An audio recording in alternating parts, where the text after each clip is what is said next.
What happens when one of Hollywood's most respected voices meets one of late-night television's biggest egos, and things go completely sideways? Tonight, we're diving into the most shocking celebrity interview meltdown you've probably never seen, where Morgan Freeman, the man whose voice could calm a hurricane, found himself in a heated battle with Jimmy Kimmel that ended with security being called and one of them storming off set. Before we get into this incredible story, make sure you hit that subscribe button and drop a comment below, telling me which late-night host you think handles controversial topics the best. Because trust me, after hearing this story, you'll have some strong opinions about how interviews should really be conducted. The evening started like any other taping of Jimmy Kimmel Live. The audience was buzzing with excitement, knowing they were about to witness an interview with Morgan Freeman, a man whose career spans decades and whose voice has narrated everything from March of the Penguins to the most profound documentaries about human existence. Freeman walked onto the stage with his characteristic grace, wearing a perfectly tailored navy suit, his silver beard neatly trimmed, and that familiar warm smile that has welcomed millions into movie theaters around the world. Jimmy Kimmel, dressed in his usual dark suit, with that practiced television smile, stood up from behind his desk to greet his guest. The handshake seemed cordial enough, the kind of professional greeting you'd expect between two entertainment industry veterans. Freeman settled into the guest chair, adjusting his jacket with the ease of someone who had done thousands of interviews over his long career. "So Morgan," Kimmel began, leaning back in his chair with that casual demeanor that had made him a household name, "you've been in this business for what, like 100 years now?" The audience chuckled at what seemed like harmless ribbing about Freeman's age, something the actor had dealt with good-naturedly in countless interviews before. Freeman smiled politely, though something in his eyes suggested he was already measuring his host. "Well, Jimmy, I've been fortunate enough to work in this industry for several decades, and I've learned that experience teaches you to recognize genuine respect versus cheap laughs." The subtle edge in Freeman's voice should have been Kimmel's first warning, but instead, the host seemed to take it as an invitation to push further. "Oh, come on, Morgan. You know I'm just having fun with you. I mean, at your age, you've got to have a sense of humor about these things, right?"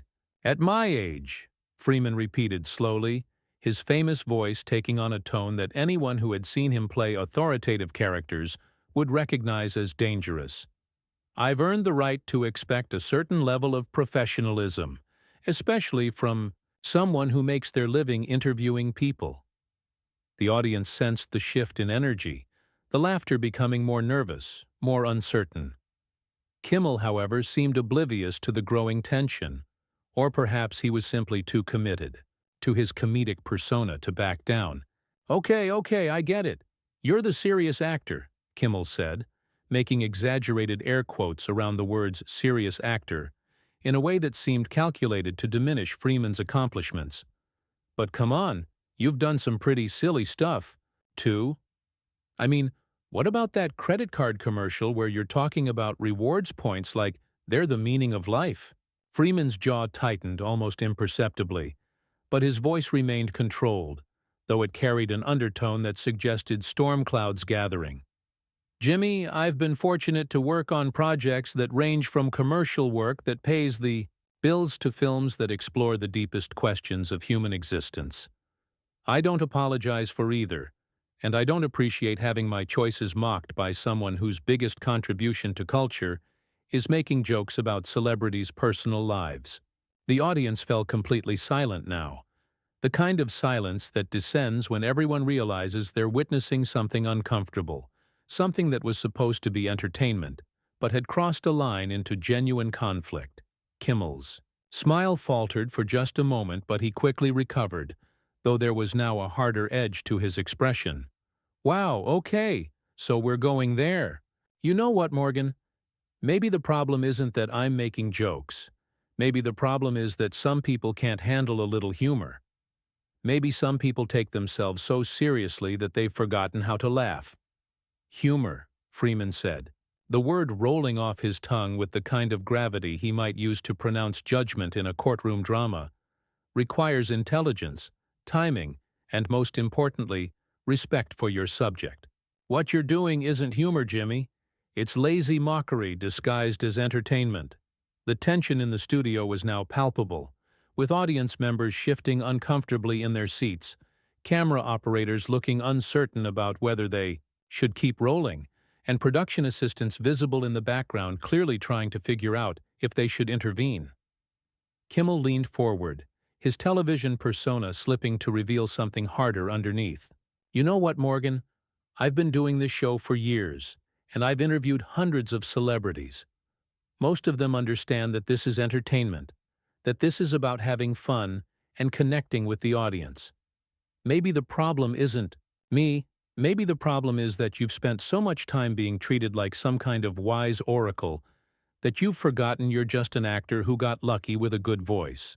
The words hung in the air like a challenge, and Freeman's response would determine whether this interview could be salvaged or whether it would spiral completely out of control. The camera caught the moment when Freeman's expression changed, when the polite professionalism fell away and was replaced by something much more formidable. Just an actor who got lucky, Freeman repeated, his voice now carrying the full weight of decades of experience, of roles that had moved audiences to tears, of a career built on craft and dedication. Jimmy, I've worked with directors who understood the art of storytelling, with actors who brought truth to their performances, with writers who crafted words that mattered. I've spent my career trying to elevate the medium, to bring dignity to the profession. He paused, his eyes fixed on Kimmel, with laser focus. And then I sit across from someone like you, someone who has been given a platform, a voice, an opportunity to create something meaningful, and instead you choose to tear down, to mock, to reduce everything to the lowest common denominator. The studio had become a pressure cooker, with everyone present understanding that they were witnessing something unprecedented, something that would be talked about for years to come, assuming it ever made it to air. Kimmel's face flushed red, whether from embarrassment or anger, it was impossible to tell. But instead of backing down, instead of recognizing that he had pushed one of Hollywood's most respected figures too far, he doubled down with the kind of reckless abandon that had made his career, but was about to destroy this interview. "Oh, so now you're going to lecture me about dignity," Kimmel shot back, his voice rising in a way that his producers had probably never heard before. "You want to talk about dignity, Morgan? Let's talk about how you've made a career out of playing the same character over and over again. The wise old man, the narrator, the guy who shows up to lend credibility to whatever project needs a serious voice." Freeman's eyebrows raised slightly, not in surprise, but in the way a master chess player might look when their opponent makes a move that reveals just how little they understand about the game they're playing. "You think that's what I do, Jimmy?" Freeman's voice had dropped to barely above a whisper, but in the dead silence of the studio, every word carried with perfect clarity. "You think I show up and read lines? You think there's no craft involved? No preparation? No understanding of the human condition that goes into bringing truth to a performance?" The audience was completely captivated now, not by entertainment, but by the rare spectacle of watching someone systematically dismantle their host's credibility in real time.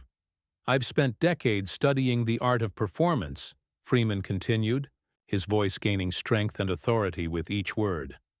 "I've worked with Clint Eastwood, who taught me that every moment on screen matters. I've worked with Frank Darabont, who showed me how to find the poetry in the darkest stories. I've collaborated with writers and directors who understood that what we do, when we do it right, can change how people see the world." Kimmel tried to interrupt, but Freeman's voice rose to cut him off, not with volume, but with the kind of commanding presence that had made him one of the most recognizable voices in cinema. "And then I sit here, Jimmy, across from someone who has confused cynicism with intelligence, who has mistaken mockery for wit, who has built a career on tearing down the very industry that has given him everything he has. The cameras captured every micro-expression, every shift in body language, as Freeman leaned forward in his chair, transforming from gracious guest to moral authority in a matter of seconds. "You want to know what dignity looks like?" Freeman asked, his question hanging in the air like a challenge. "Dignity is respecting the craft enough to prepare for your interviews. Dignity is understanding that the people who sit in that chair have stories worth telling, experiences worth sharing, wisdom worth hearing." Kimmel's mouth opened and closed like a fish out of water, clearly struggling to find a response that wouldn't make him look even worse than he already did. But Freeman wasn't finished. Dignity is recognizing that when someone has spent their life perfecting their art, when they've dedicated themselves to something larger than themselves, you don't cheapen that by reducing them to a punchline for your audience's amusement. The host finally found his voice, but it came out strained, defensive.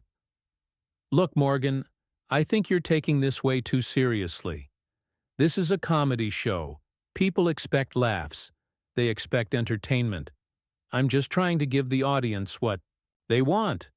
Freeman's laugh was short and sharp, containing no humor whatsoever. "What they want, Jimmy? Or what you think they want? Because from where I'm sitting, it looks like you've confused your audience's intelligence with your own limitations." The camera caught several audience members nodding in agreement, their loyalty clearly shifting from host to guest as Freeman's words hit their mark. "You know what I think your audience wants?" Freeman continued, his voice now carrying the full weight of his theatrical training. "I think they want to be treated with respect. I think they want to hear real conversations, not cheap shots. I think they want to learn something, to be inspired, to be challenged to think differently about the world." Kimmel's face was now completely red, his carefully constructed television persona cracking under the pressure of Freeman's relentless moral clarity. "But instead," Freeman pressed on, "you give them gossip disguised as journalism, mockery disguised as comedy, and cynicism disguised as intelligence. You've turned your platform into a weapon for tearing down instead of building up." The host tried desperately to regain control of the situation, falling back on the kind of deflection that had served him well in less challenging circumstances.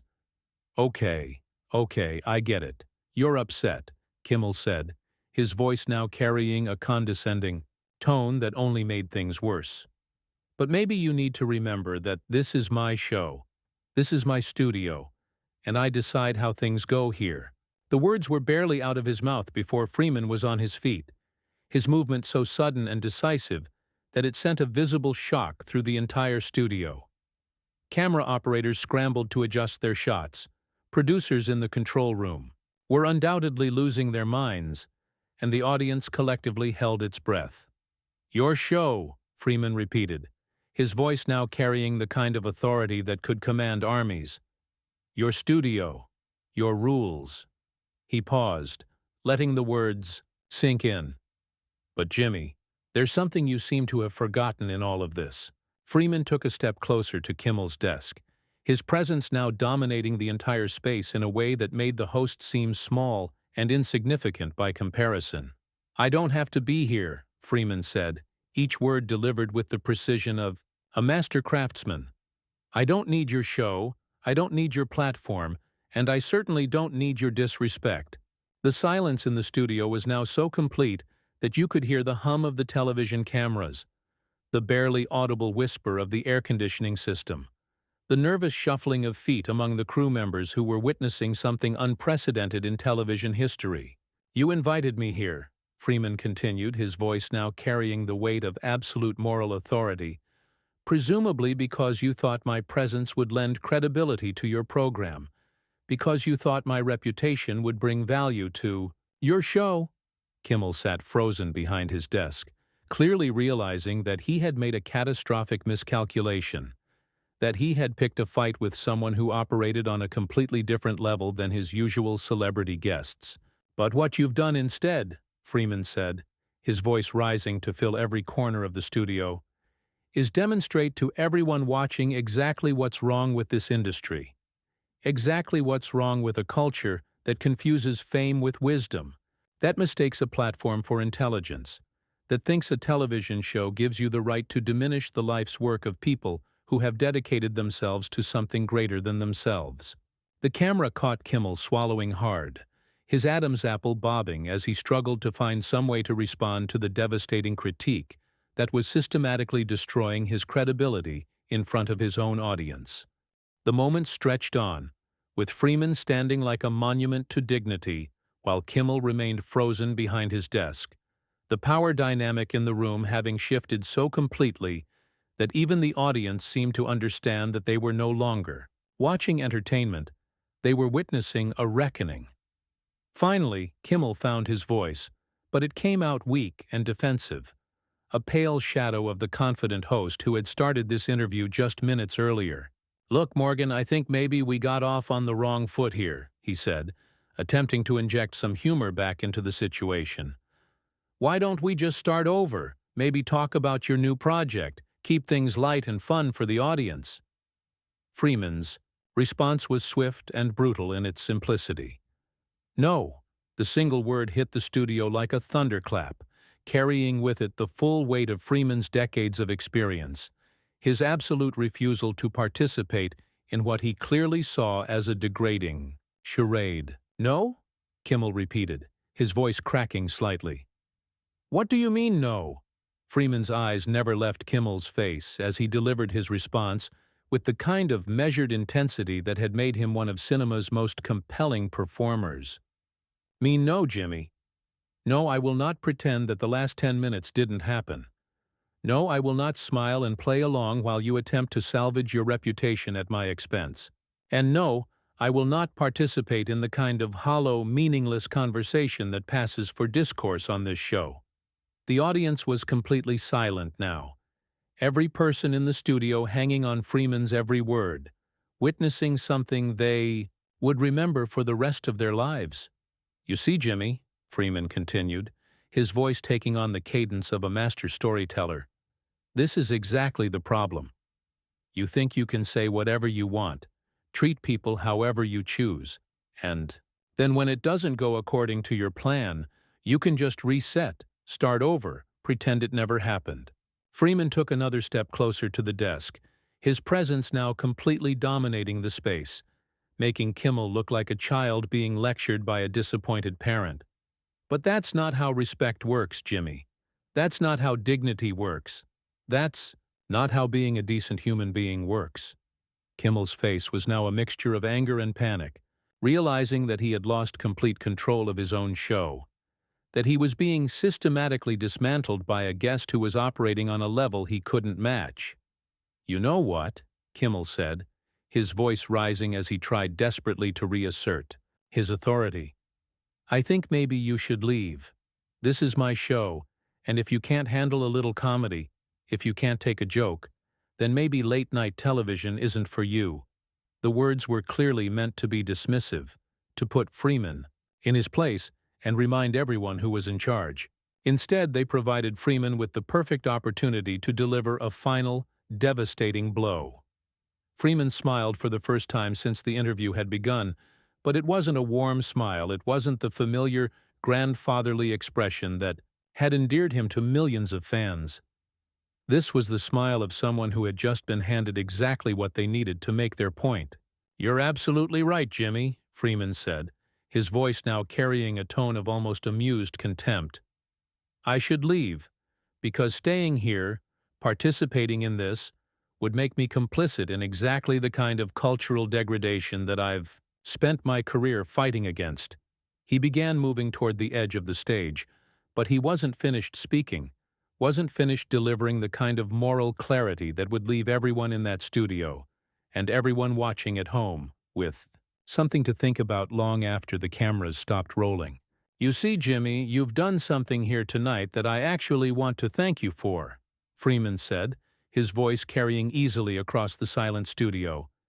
"You've provided a perfect example of everything that's wrong with this industry, with this culture, with this moment in history when people mistake a platform for wisdom, when they confuse the ability to get attention with the right to demand respect." Freeman paused at the edge of the stage, turning back to face Kimmel one final time. And when he spoke, his voice carried the full weight of a lifetime spent in service to his craft. I've had the privilege of working with some of the greatest storytellers of our time, people who understood that what we do matters, that the stories we tell shape how people see the world, that the way we treat each other sets an example for everyone watching. The camera captured every nuance of Freeman's expression as he delivered what would become one of the most quoted moments in television history. And then I sit across from someone like you, someone who has been given every opportunity, every advantage, every tool needed to create something meaningful. And instead, you choose to tear down, to mock, to reduce everything to the lowest possible level. Kimmel tried one last time to interrupt, to somehow regain control of the situation, but Freeman's voice rose to cut him off with the kind of authority that brooked no argument. I've spent 70 years on this earth, Jimmy, and I've learned that how you treat people when you have power over them reveals everything about who you really are. Tonight, you've shown your audience, you've shown your guests, you've shown everyone watching exactly who Jimmy Kimmel really is. Freeman stepped down from the stage, moving with the dignity and purpose that had characterized his entire career. But he had one final observation to share. The saddest part, Jimmy, is that you had the chance to have a real conversation with someone who has lived through some of the most important moments in American cultural history. Someone who has worked with legends. Someone who has stories that could have inspired and educated your audience. He paused at the exit, his hand on the door, and delivered his final words with the kind of quiet intensity that made everything else in the room seem insignificant by comparison. Instead, you chose to make jokes about my age. You chose mockery over curiosity, cynicism over wisdom, cheap laughs over meaningful dialogue.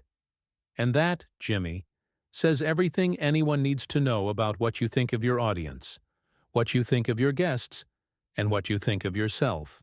Freeman pushed through the exit door, leaving behind a studio so quiet that the only sound was the hum of electronic equipment and the barely audible whisper of 300 people trying to process what they had just witnessed. Kimmel sat behind his desk, his face pale, his usual confidence completely shattered, facing an audience that was looking at him with a mixture of disappointment and embarrassment. The host, who had started the evening thinking he was in complete control, had been left speechless by a guest who had turned the tables so completely that there was nothing left to say. The cameras continued rolling, capturing every second of Kimmel's humiliation, every moment of his complete inability to respond to the devastating critique that had just been delivered with the precision of a master craftsman and the moral authority of someone who had lived a life dedicated to something greater than himself. What do you think about Freeman's approach to handling disrespect, and how do you believe celebrities should respond when interviews go wrong? Drop your thoughts in the comments below, and if you want to see more stories about the moments when Hollywood's biggest names show their true character under pressure, make sure to hit that subscribe button because we've got plenty more incredible stories coming your way.